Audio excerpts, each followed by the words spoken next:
નમસ્કાર મિત્રો, આપની આરોગ્ય યાત્રામાં યોગ વિષય ઉપર આપણે થોડી ચર્ચાઓ કરી રહ્યા છે. ગઈકાલે તમને યોગના મતલબ શું છે, યોગના અર્થ શું છે, એ શાસ્ત્રોએ જે વ્યાખ્યાઓ કરી છે એના શું મતલબ સમજવા, એ વિશે થોડી તમને વાતો કરી. તો યોગ કેટલાય પ્રકારના છે.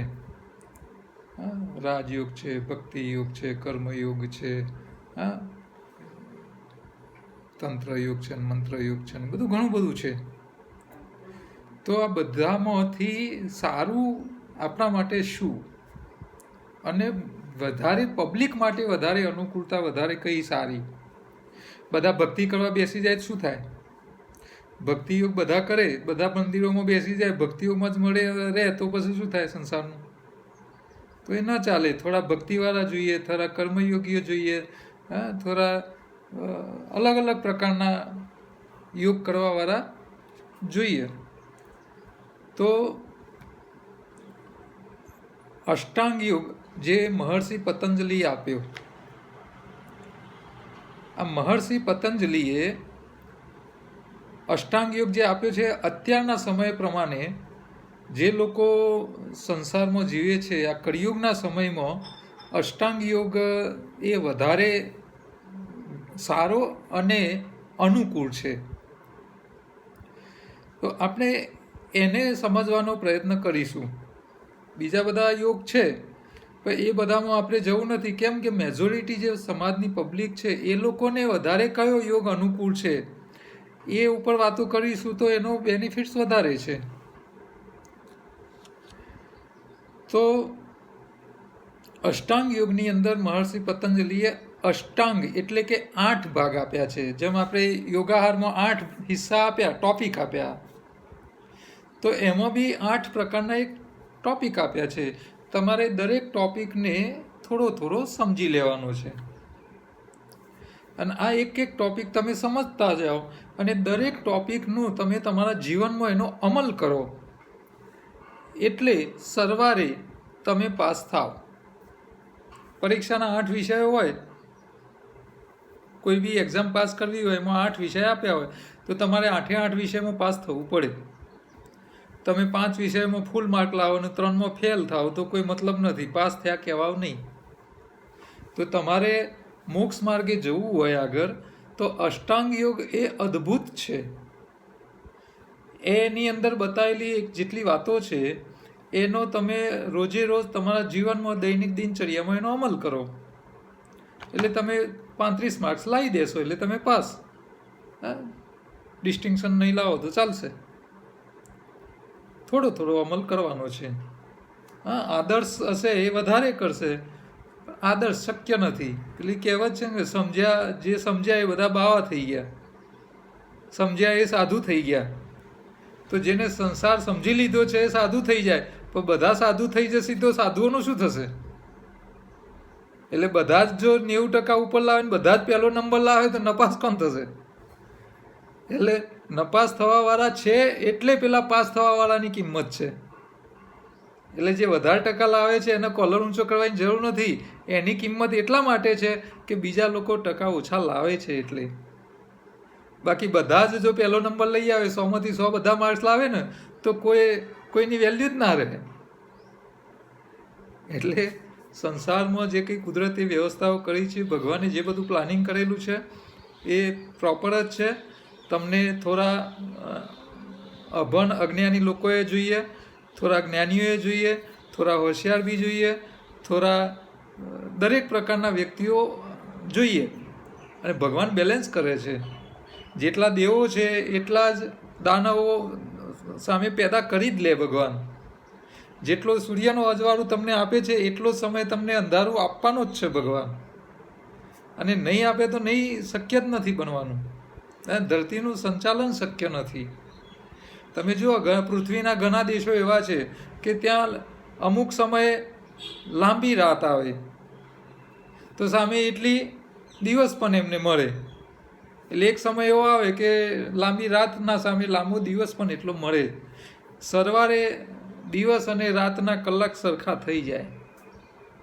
એટલે તમે પુણ્ય જેટલું કમાઓ તો એ પુણ્ય કોકના ભાગનામાંથી લઈ આવો તો તમારો ટેકરો ઊંચો થાય ને પેલાનું સામે પાપનો ટેકરો થાય. એટલે અરસપરસ છે, ક્યાંય એક વસ્તુ મળતી નથી. એટલે કોકને સારા કહેવડાવવા માટે કોકને ખરાબ તો થવું પડે ને. કોકની કમ્પેરિઝનમાં તમે સારા છો. તો ભગવાને આ બધું તંત્ર, આખો સંસાર ચાલતો રહે એના માટે આ બધી વ્યવસ્થાઓ કરેલી છે. આદર્શ પરિસ્થિતિ કદાપી શક્ય નથી.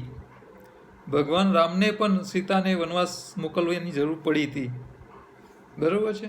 તો એ આપણને આ બધા જે ભૂતકાળમાં બની ગયેલી જે કંઈ કથાઓ છે, વાર્તાઓ છે, કે આપણા શાસ્ત્રોની અંદર જે વર્ણનો છે, તો સતયુગ વખતે પણ દેવો અને દાનવો સાથે યુદ્ધ કરવા પડે છે.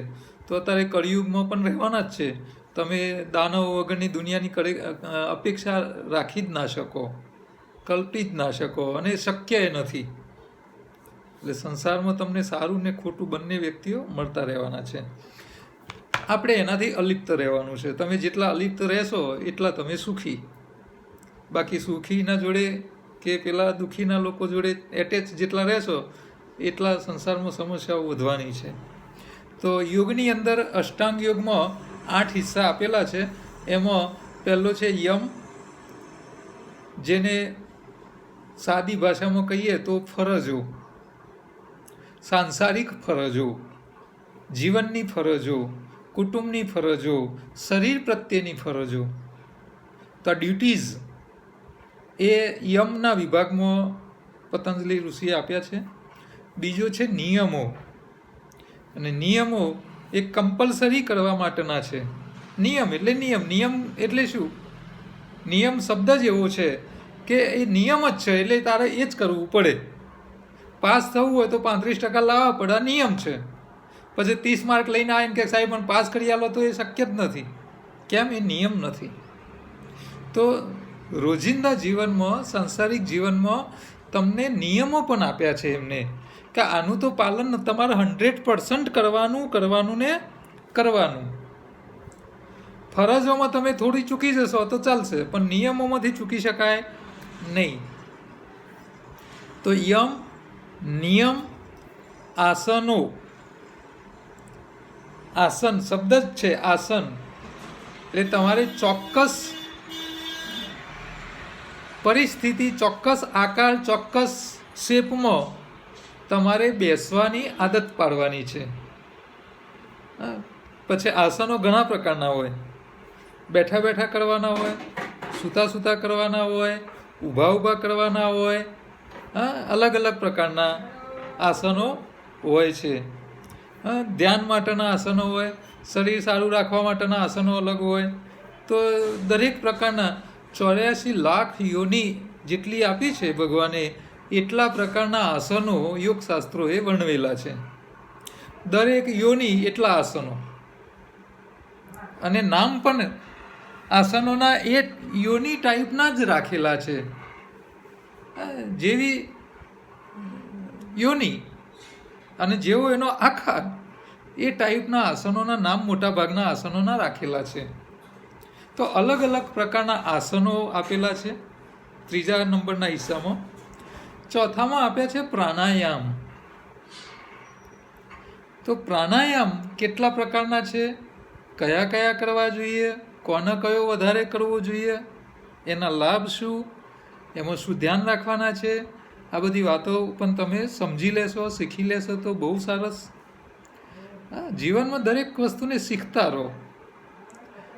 પૂછતા પંડિત થવાય, શીખતા જીવન સુધરે. શીખવાની કોઈ ઉંમર નથી. ભલે તમે રિટાયર થઈ ગયા હોય, તમે યોગ વિશે ભણી શકો.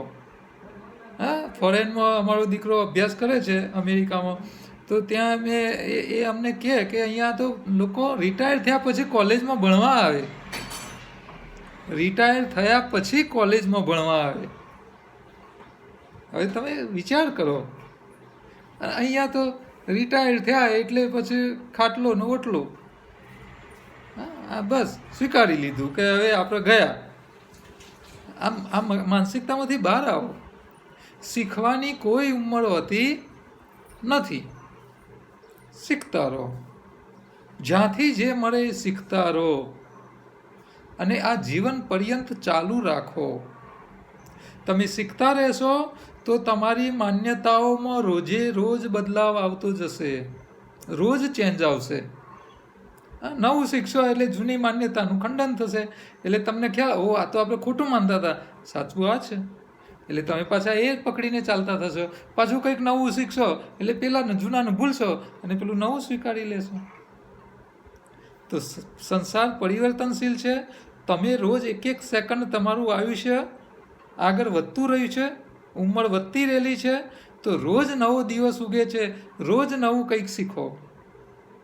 અત્યારે આ લોકડાઉનનો સમય છે તો એને આફત રીતે ન જોશો. નરેન્દ્ર મોદી સાહેબ કહે છે કે આફતને અવસરમાં પલટો. સમસ્યા આવી છે, અત્યારે તમારે ઘરે બેસવાનું છે, તો ઘરે બેસાજો તો એ દરમિયાન તમારા જોડે જે હથિયારો છે, ટીવી છે તો એમાં સારા પ્રોગ્રામ જુઓ, તમારા જોડે મોબાઈલ છે તો સારા યુટ્યુબની અંદરથી સારી સારી અભ્યાસ કરવા લાયક પ્રોગ્રામ્સ હોય એના લેક્ચરો સાંભળો, જુઓ, નવું કંઈક શીખો. છાપો હોય તો એમાં સારા લેખ આવે એ વાંચો. ઘરમાં બી રસોઈ કામ ચાલે, ભલે આખી જિંદગી તમે રસોઈ નથી કરી, ઘરવાળી સારી કહેવાય કે તમને કરાવડાવી નથી, તો તમે હવે એ પણ શીખી લો. ટાઈમ છે તો શીખો. બગીચો છે તો એને થોડો મેન્ટેનન્સ કરવાનું રાખો. અત્યાર સુધી ભલે મારી આઈન કરી ગયો તો તમે કોક દાડો દાતરું ચલાવો, અંદર ખીડ ખાતર પાણી કરો, જુઓ તો ખરા કામ કઈ રીતે થાય છે, શીખો. હવે જો આમ નામ લાંબુ ચાલશે તો લોકોને વારે જાતે કાપવા પડશે. ફોરેનમાં તો બધા જાતે જ વાર કાપે છે. વારંદ હોય જ નહીં, હોય તો બહુ મોંઘા હોય. ત્યાં તો કલાક ઉપર ડ્યુટી ચાર્જ ચાલે છે, એટલે તમારું જો અડધો કલાક કપાઈ જાય તો તમને મોંઘા પડે. તો આ શીખો, શીખવાની કોઈ ઉંમર નથી. રિટાયર થયા તો તમને સમય મળ્યો. હવે આખી જિંદગીમાં તમે જે શીખ્યા છો એ લોકોને આપવાનું ચાલુ કરો. તમારા જોડે સમય હશે, ધન હશે, કાં તો બુદ્ધિ હશે. બધા જોડે બધું હોય એવું ના બને. કોઈક વધઘટ જ હોય, જેના જોડે બુદ્ધિ બહુ હશે તો એના જોડે ધન નહીં હોય.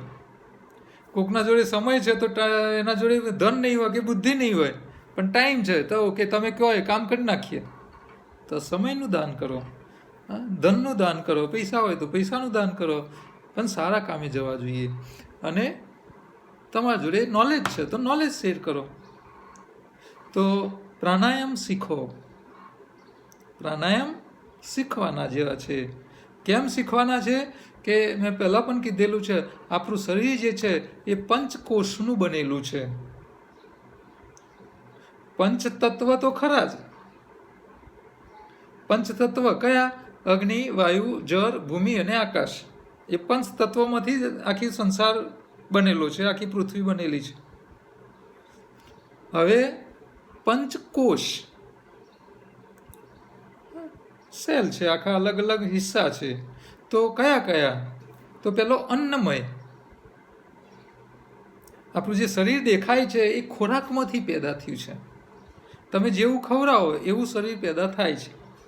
અને કુદરતે જીન્સની અંદર પ્લાનિંગ કરીને આપેલું છે કે તારું નાક આવું હોવું જોઈએ, આંખો આવી હોવી જોઈએ, મોઢાનો ચહેરાનો આકાર એ પ્રોગ્રામમાં ફિક્સ છે. ભલે તમે ખોરાક બધાએ કોમન ખાધો, રોટી, દાળ ભાત, શાક ને ભાખરીઓ આવું બધું જ ખાધું જ બધાએ, પણ દરેકના મોઢા અલગ છે, ચહેરાના આકાર જુદા છે, કોઈ આંખોના રંગ જુદા છે, કોકના નાકના આકાર જુદા છે, ઊંચાઈ અલગ છે, કોક જાડીઓ હશે, કોક પતલો હશે, ચામડીનો રંગ જુદો છે. તો ખોરાક એક જ ખાઓ છો છતાંય આ બધું અલગ અલગ છે. કેમ અલગ છે? કે ભગવાને તમારો જન્મ થયો કે મનુષ્યનો જન્મ થાય છે ત્યારે મા બાપ તરફથી એના જીન્સમાં એક પ્લાનિંગ કરીને આપવામાં આવે છે, પ્રોગ્રામ કરીને આપવામાં આવે છે. અને આપણું શરીર આ પ્રોગ્રામ પ્રમાણે જ વિકાસ પામે છે. ખોરાક ભલે બધા એક સરખો ખાય, પણ આકાર, રંગ, દેખાવ આ બધું એ પેલા વારસામાં ઉતર્યું છે એ જ તમને દેખાવાનું છે. એટલે વારસામાં ખાલી શરીરનો આકાર, દેખાવ ને ચામડીના રંગને તો આવે જ, પણ વારસામાં સંસ્કારો પણ આવે. તમારા મા બાપ જે કામમાં હોશિયાર હોય, જેમાં માસ્ટર હોય, એ કામ એના બાળકો જલ્દી શીખી શકે. તમે મોબાઈલ આખો દિવસ મચેડ્યા હોય ગર્ભાવસ્થા દરમિયાન, તો બાળક જન્મ છે એટલે એ તરત મોબાઈલને ચલાવતો શીખી જાય છે. કેમ કે તમે ગર્ભાવસ્થામાં જ આ બધું શીખવાડીને મોકલ્યા છે. એટલે વારસાગત જે છે એમાં આ બધું સામેલ થાય છે, પ્રોગ્રામમાં સામેલ થાય છે. તો અન્નમય શરીર આપણું જે ખોરાક ખાઈએ છીએ એમાંથી તૈયાર થાય છે. બીજું છે પ્રાણમય શરીર. તમારા શરીરનો આ બધો આકાર જે થયો એ ખોરાકનો થયો, પણ આ શરીરની અંદર જેટલું શરીરનો આકાર છે, જેટલું વોલ્યુમ શરીરનું છે, અન્નકોષનું છે, અન્નમય કોષનું, એટલા ને એટલા જ પ્રમાણમાં પ્રાણમય શરીર અસ્તિત્વ ધરાવે છે. હવે પ્રાણમય શરીર એટલે શું? કે એ દેખાતું નથી પણ એનું અસ્તિત્વ છે. તો એ કયું? તો તમે જે પ્રાણવાયુ લો છો નાકથી, ઓક્સિજન પ્રાણવાયુ જ કહેવાય ને. તો આ ઓક્સિજન તમે જે લો છો શરીરમાં, એ ફેફસામાં જઈ અને તમારા લોહીમાં ભરે છે, અને તમારું લોહી શરીરના એક એક સેલ સુધી જાય છે. તમે ક્યાંય બી કાપો કરો આમ સહેજ, એટલે ત્યાં લોહી ફૂટશે. તો આ લોહી જ્યાં પહોંચે છે શરીરના એક એક સેલ સુધી, ક્યાં નથી તો એક આ વધેલા વાળ અને આ વધેલા નખ, આ બે સિવાય શરીરની અંદર દરેક જગ્યાએ લોહી પહોંચે છે. તો આ લોહી જ્યાં પહોંચે છે ત્યાં પ્રાણ પણ પહોંચે છે. અને તમારા શરીરને જીવતા રહેવા માટે શરીરના એક એક કોષને, નાનામાં નાના સેલ જે તમે નરી આંખે જોઈ શકતા નથી એટલા નાના છે, સૂક્ષ્મ સેલ છે. તમારી આ ચામડી છે, તો ચામડીને તમે સૂક્ષ્મદર્શક યંત્રમાં જોશો ને તો એમાં લાખો સેલ હશે, આમ નાના નાના જોડે જોડે ગોઠવાયેલા છે. તો આ દરેક સેલ સુધી ઓક્સિજનને પહોંચાડવો પડે, અને ઓક્સિજન પહોંચે તો જ એ સેલ જીવતો રહે. ઓક્સિજન પહોંચવાનું બંધ થાય એટલે પ્રાણ ગયો. પ્રાણ ગયો કોનો ગયો? તો જેના શરીરમાં ઓક્સિજન જવાનું બંધ થયું એનું મૃત્યુ. આ મૃત્યુની વ્યાખ્યા, પ્રાણ ગયો. હવે જીવ એ જ આ પ્રાણ, બરાબર. તો આ પ્રાણમય શરીર છે એક. બીજું છે મનોમય શરીર. અન્નમય, પ્રાણમય અને ત્રીજું મનોમય. મન એટલે ચેતા, જાગૃતતા. તો તમે ખાલી તમારી જાગૃતતા મગજમાં તમે વિચારો કરો કે મોઢાથી બોલો એટલા માથા પૂરતું નથી. તમારી જાગૃતતા આખા શરીરમાં દરેક અંગ સુધી છે. તમને પાછળ બરડામાં કીડી ચટકો ભળે તરત તમને ખબર પડશે. તો કોને ખબર પાડી? ચટકો તો પાછળ ભળ્યો, તો તમને કેમ ઝાટકો આવ્યો? આ કોને આ ઝાટકો લાવ્યું? કોણ? તમારું ચેતાતંત્ર. આ તમારું મનોમય શરીર, એનું પણ એક આખું તંત્ર છે, એના પણ એક આખું વાયરિંગ છે શરીરમાં. દરેક જગ્યાએ તમે ક્યાંય બી અહીંયા સોય મારો, ટાંકણી મારો, કોઈ તમે બેઠા હોય પાછળથી ટાંકણી મારો, ખબર પડશે. તો તમારું મનોમય શરીર કહેવાય, ચેતાતંત્ર સાથે સંકળાયેલું છે. એનું આખું એક તંત્ર જુદું છે. એનો બધો શરીરનો ચેતાતંત્રનો કંટ્રોલ બધો નાના મગજ પાસે છે. તો આ પણ જેટલું અન્નમય શરીર સારું જોઈએ એટલું તમારું પ્રાણમય શરીર પણ સારું જોઈએ. તમારા શરીરના એક એક સેલ સુધી પ્રાણ પણ પહોંચવું જોઈએ, ઓક્સિજન પહોંચવું જોઈએ. આ તંદુરસ્તીની વ્યાખ્યાઓમાં આવે છે. તમારા શરીરમાં કોઈ બીમારી નથી એટલે તમે તંદુરસ્ત છો એવું નહીં માનો. જો તમારું અન્નમય શરીર ચોખ્ખું નહીં હોય, તમારા શરીરમાં પ્રાણનો પુરવઠો પૂરો નહીં જતો હોય, તમારા શરીરનું મનોમય શરીર જે પરફેક્ટ નહીં હોય, ચેતાઓ જાગૃત નહીં હોય, તો આ બધી સમસ્યાઓ આવે. તમારા વિચારો બદલાઈ જાય, તમારા સ્વભાવ બદલાઈ જાય. આ બધું જે બદલાઈ જાય અને સમાજમાં દૂષણો પેદા કરે, તો આ બધા રોગિષ્ઠ માણસો કહેવાય. તમે વ્યસનોના ગુલામ થઈ જાઓ તો કેમ? કે તમારું મનોમય શરીર વીક છે.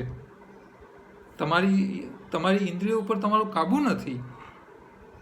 હા, તો આ મનોમય શરીર પણ એટલું જ મહત્વનું છે, એ પણ એટલું જ જાગૃત અને ચૈતિક જોઈએ, જાગૃત અવસ્થાવાળું જોઈએ, એની પણ પ્યોરિટી જોઈએ. તો અન્નમય, પ્રાણમય, મનોમય. વિજ્ઞાનમય એટલે શું? કે તમારા શરીરમાં જેટલી નાની નાની ગ્રંથિઓ છે, આ ગ્રંથિઓ એક પ્રકારનો અંતઃસ્ત્રાવ પેદા કરે. મોઢાની લાળ ગ્રંથિઓ છે, લીવર છે, યકૃત છે, પેન્ક્રિયાસ છે, આ બધી અલગ અલગ પ્રકારની, થાઇરોઇડ છે, પેરાથાઇરોઇડ છે, કે કિડનીના ઉપર પેલી નાની ગ્રંથિ છે, પિચ્યુટરી ગ્રંથિ છે. તો આ દરેક બધી અલગ અલગ પ્રકારની ગ્રંથિઓ છે. આ ગ્રંથિઓ અંતઃસ્ત્રાવ પેદા કરે, એટલે એક પ્રકારનું કેમિકલ પેદા કરે. તો જે કેમિકલ પેદા થાય છે એની ક્વોલિટી, રસાયણો, આ વિજ્ઞાન એટલે એક પ્રકારની પ્રોસેસ થાય છે, રાસાયણિક ક્રિયાઓ થાય છે, અને રાસાયણિક ક્રિયાઓ દ્વારા પેદા થતા જે અંતઃસ્ત્રાવો છે તમારા શરીરના, એ અંતઃસ્ત્રાવોની ક્વોલિટી પણ નેચરલ, કુદરતી હોવી જોઈએ. જો એ ખરાબ હશે તો તમારામાં કેમિકલ લોચા, કેમિકલ લોચાના ઘણા સાઈડ ઇફેક્ટ આવે, કેટલાય પ્રકારની સાઈડ ઇફેક્ટ આવે. થાઇરોઇડની ગ્રંથિનો કેમિકલ લોચા થયા, શું થયું? જાડિયા પાડિયા થઈ જશો.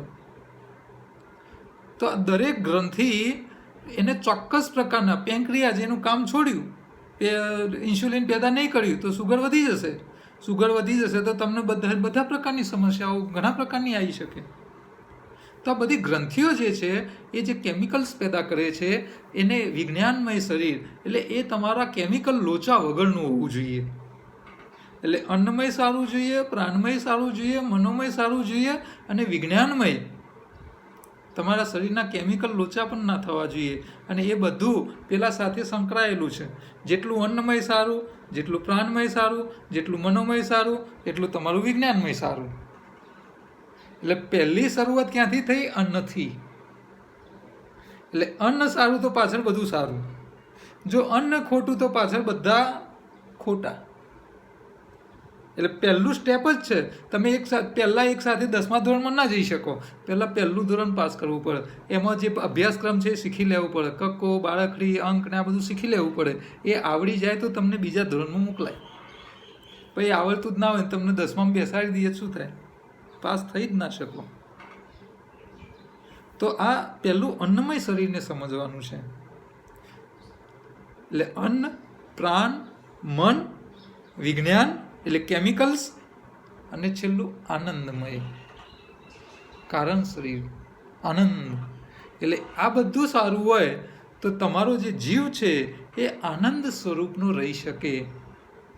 અને જે આનંદ સ્વરૂપનો છે એ દેવત્વ કહેવાય. અને એને પછી આજુબાજુમાં થતી સારી ઘટનાઓ કે ખોટી ઘટનાઓ, સારાનું એનું દુઃખ, ખરાબ ઘટનાનું દુઃખ ના થાય, અને સારામાં એ ફૂલી ના જાય. આનંદમય શરીર છે. તો આ યોગ શાસ્ત્રમાં આ બધી વાતો આપણે સમજવાની છે. તો પ્રાણાયામ, યમ, નિયમ, આસન અને પ્રાણાયામ. તો પ્રાણાયામ જે છે એ તમારા પ્રાણમય શરીરને સારું કરવા માટેની એક પ્રોસેસ છે, ક્રિયાઓ છે. તો 4 હિસ્સા તમે જોયા: યમ, નિયમ, આસન, પ્રાણાયામ. હવે બાકીના 4: પ્રત્યાહાર, ધારણા, ધ્યાન અને સમાધિ. તો પ્રત્યાહાર એટલે તમારી ઇન્દ્રિયોમાંથી તમારે દૂર થવાનું. ઇન્દ્રિયોની લાલચ જે છે એને તાબે નહીં થવાનું. અત્યારે બાળક હોય તો બાળકને તમે ચોકલેટ બતાવો, શું કરશે? જિદ્દ કરશે. કેમ? કે એનું મન જે છે એ ઇન્દ્રિયોનું ગુલામ છે. એ જોવે છે, ઓ ચોકલેટમાં મજા આવે છે, મોઢામાં પાણી વળે છે, એટલે એને લેવા તડપાપડ થશે. તો તમારે હવે શું કરવાનું છે કે તમારી ઇન્દ્રિયોને તમારા મનના તમારું મન છે એ તમારી ઇન્દ્રિયોનું ગુલામ રાખવાનું નથી, અને એ ગુલામીની મુક્તિમાંથી બહાર નીકળવાની જે પ્રોસેસ છે એને પ્રત્યાહાર કીધું છે. પછી ધારણા. ધારણા એટલે સ્વીકૃતિ, સ્વીકારી લેવાનું. શું? તો પૃથ્વી ગોળ છે, સ્વીકારી જ લો. સૂર્યોદય પૂર્વમાંથી જ થાય, સ્વીકારવું જ પડે. કુદરતના જે નિયમો છે એને તમારે એને પુરાવા આપવાના નથી, તમારે એને માગવાના નથી. અસ્તિત્વ છે ઉપરવાળાનું, ભગવાનનું અસ્તિત્વ છે તો સ્વીકારી લો. આત્માનું અસ્તિત્વ તો સ્વીકારી લો. આત્મા એ જ પરમાત્મા છે એને સ્વીકારી લો. આ બનાવવાવાળો કોક છે, સ્વીકારી લો. અને દરેક ધર્મમાં છે જ ઉપરવાળાની શક્તિ. કોઈ એવો ધર્મ બતાવો એ એવું કહેતો હોય કે ઉપર કોઈ છે જ નહીં. કોઈ એવો ધર્મ બતાવો. આ દુનિયામાં કેટલા ધર્મ છે. તમે હિન્દુઓમાં તો કેટલા દેવો આપ્યા છે, જે કેટલા પ્રકારના દેવો દેવીઓ અને દેવતાઓનું અસ્તિત્વ બતાવ્યું છે. અચ્છા, મુસ્લિમોમાં બી અલ્લાહની વાતો કરે છે. અચ્છા, ક્રિશ્ચિયનોમાં એ ઉપરવાળા પ્રભુ અને ઈસુની વાતો કરે છે. કોઈ ધર્મ એવું તો બૌદ્ધ ધર્મ તમે જુઓ, કે જૈનોમાં જુઓ તો મહાવીર સ્વામી કે પહેલા તીર્થંકર જે થયા એ એમનો જે જૈન ધર્મ જેમને સ્થાપ્યો. તો આ એક ચૈતક શક્તિની અસ્તિત્વને સ્વીકારવાની વાત છે. સ્વીકારી લો, ધારી જ લેવાનું. એમાં દલીલ કરવાની ના હોય, અને સ્વીકારવું જ પડે. તમે આ સ્વીકારો નહીં. અચ્છા, તમે એવું વિચારો કે એવું પાણી વગર તો મારે જીવવું છે. તમે નક્કી કર્યું, જીવી શકશો? કેમ? તમારે સ્વીકારવું જ પડે. પાણી તો પીવું જ પડશે, ખોરાક તો ખાવો જ પડશે. એ સ્વીકૃતિ છે. અને ખાવાનું છોડી દો તો શું? પાણી પીવાનું છોડી દો, કશું ખાવા પીવાનું બંધ કરી નાખો, તો તમારું શું થશે? પતી જશો. એટલે કુદરતના નિયમો છે ને સ્વીકારી લો. અને ધારણા, ધ્યાન. ધ્યાન ધ્યાન કંઈ અલગ છે જ નહીં. જેને સોફેસ્ટિકેટેડ ભાષામાં મેડિટેશન કહે છે. પણ મેડિટેશન વગરનો કોઈ મનુષ્ય અસ્તિત્વ જ ના ધરાવી શકે. મનુષ્ય મેડિટેશન વગરનો વ્યક્તિ હોઈ જ ના શકે. અને તમને એવું બતાવવામાં, એવું હાવ કરવામાં આવ્યું છે કે ધ્યાન કરવું એ તમારા બસની વાત નથી. તમને હાવ એવો આપ્યો છે કે તમે અમારે ત્યાં આવો તો જ અમે તમને ધ્યાન કરાવી શકીશું. આ હરાહર જૂઠ છે. ધ્યાન એટલે નાનું બાળક ઊભો થઈને જ્યારે ચાલી શકે છે બેલેન્સ રાખીને, આ પણ એ મેડિટેશન જ છે. તમે સારી રોટલી બનાવો છો તો આ એક તમારું ધ્યાન જ છે. તમે સાયકલ ચલાવી શકો છો, બેલેન્સ રાખો છો ચાલુ સાયકલે, તો આ પણ એ તમે મેડિટેશન જ કરો છો. ધ્યાન આ જ છે. તમે વારે વારે બાળકોને બોલો છો ને, ધ્યાન રાખજે, આ ધ્યાન રાખજે. ધ્યાન આવ્યું ક્યાંથી? આ જ ધ્યાન છે. તમે જે કર્મ કરો એમાં તમારા મનને પરોવો, આ જ ધ્યાન. ધ્યાન કંઈ અલગ શોધવા જવાનું જ નથી. તમારી ઈચ્છા થઈ ઊંઘવું છે તો ઊંઘ લાવી દો, એ તમારું ધ્યાન. તમે ધ્યાન રાખશો તો ઊંઘ આવી જશે. તમે ધ્યાન રાખશો તો સારી રસોઈ થશે. તમે ધ્યાન રાખશો તો સારું ભણી શકશો. તમે ધ્યાન રાખશો તો પરીક્ષામાં વધારે માર્ક આવશે. તમે ધ્યાન રાખશો તો માદા નહીં પડો. આ જ મેડિટેશન, આ જ ધ્યાન. ધ્યાનની કોઈ શિબિરો હોઈ જ ના શકે. અને કોઈ વખતે એવું કહેતો હોય કે હું તને ધ્યાનમાં લઈ જાઉં, લોલીપોપ્સ છે, ગાજર છે. તમે ધ્યાનપૂર્વક જે કામ કરો છો એટલે તમે એ કામના ધ્યાની પુરુષ કહેવાઓ. તમારું એ ધ્યાન જ છે.